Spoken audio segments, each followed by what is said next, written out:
একটি স্বাভাবিক মৃত্যু। দেশ যখন সরকার পতনের আন্দোলনে টালমাটাল অবস্থা, ঠিক তখনই সরকার পতনের ভিন্ন গল্পের ভিন্ন কিচ্ছার আবির্ভাব। মৃত্যুর ঠিক বছর পূর্তির 1 মাস আগেই হঠাৎ আবার আলোচনায় গ্রাম থেকে পলাতক, মামলা কাঁধে নিয়ে মান্দার মোল্লা। বিস্তর সেই অভিযোগের ভিত্তিতে তুলে আনতে চাই আসল রহস্য। তাই চলুন দেখি মান্দার মোল্লার আদ্যপ্রান্ত। প্রয়াত লাশ নিয়ে নতুন বাণিজ্য, দোষী আর কতটা নির্দোষ অবর্তমানে তার পরিবার, এ নিয়েই শোনাবো লোমহর্ষক এক করুণ গল্প। আপনাদের প্রিয় আরটি বাংলা টিভির অনুসন্ধানমূলক খোঁজ পর্বের আজকে বরাবরের মতোই আছি আমি আরটি হাসান। এই কারণে মামলাটা দিয়েছিলাম, তাকে কবরস্থ করা হয়, এটা গ্রামবাসীও জানে। এই ঘটনা আসলে আমরা জানি যে স্বাভাবিক মৃত্যু। কষ্টের সংসারের অভাব মেটাতে পাড়ি জমিয়েছিলেন রাজধানীর ঢাকায়। ছিলেন পেশা একজন রিক্সা চালক, মারাও গেলেন চলমান রিক্সায়। ডাক্তার বললেন স্ট্রোকজনিত কারণ। নিজ গ্রামে দাফনও করা হলো তাকে। বলছি ফরিদপুরের সালথা উপজেলার বল্লভদী ইউনিয়নের চণ্ডীবর্দী গ্রামের মৃত ছত্তার মোল্লার ছেলে মান্দার মোল্লার কথা। গল্পের এ পর্যায়ে তাকে নিয়ে করা হলো হত্যা মামলাও। মামলা দায়ের করলেন তার পরিবার। স্ত্রী হেনা বেগমকে নিয়ে জাতীয় গণমাধ্যমে সংবাদ প্রচারে আলোচনায় আসলো হেনা বেগমের নাম। নতুন করে ফের আলোচনায়, এ যেন কেঁচো ঘুরতে সাপ বেরিয়ে আসার গল্প। অভিযোগে দেখা যায় 2024 সালের 17 সেপ্টেম্বর অর্থাৎ মৃত্যুর 11 মাস পর হেনা বেগম ঢাকার আদালতে এ হত্যা মামলা দায়ের করেন।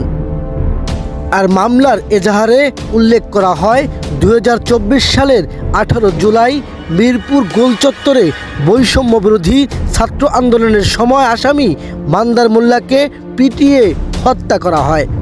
ঘটনায় 11 জনের নাম উল্লেখ করে ও 15 জন অজ্ঞাত আসামি করে মামলা সাজানো হয়। আরটি বাংলা টিভির খোঁজের চোখ এখন মান্দার মোল্লার উত্তর চণ্ডীবর্দী গ্রাম। মৃত্যু নিয়ে কি বলছেন এলাকাবাসী? জুলাই হত্যা নাকি স্বাভাবিক মৃত্যু? 23 না 24?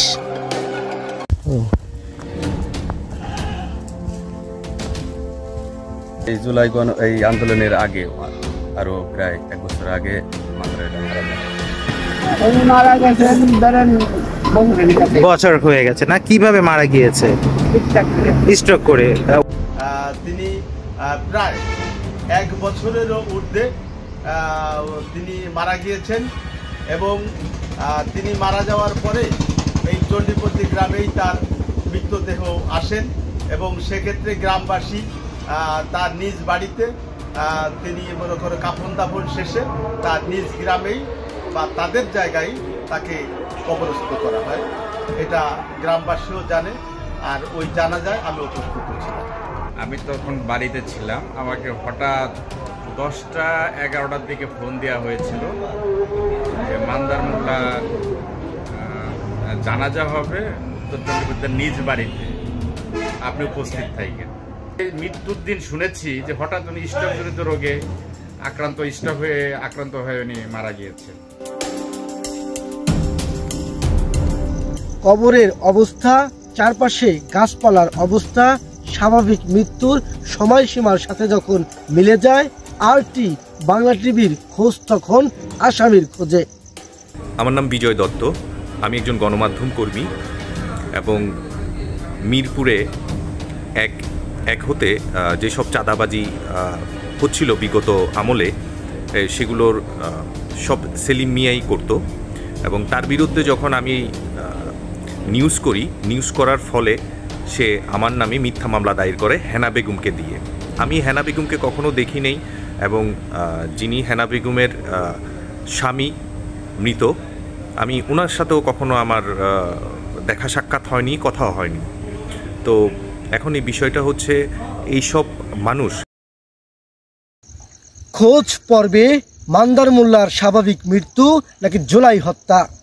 সামনে আসলো আরও একটি চরিত্র, সেলিম। তাহলে প্রশ্ন থাকে, কে এই সেলিম? কেন মৃত্যুর 11 মাস পরে জুলাই হত্যা মামলা? দেখতে চোখ রাখুন আরটি বাংলা টিভির অনুসন্ধানীমূলক খোঁজ অনুষ্ঠানের দ্বিতীয় পর্বে। আজ এই পর্যন্তই। এত সময় আপনাদের সাথে ছিলাম আমি আরটি হাসান।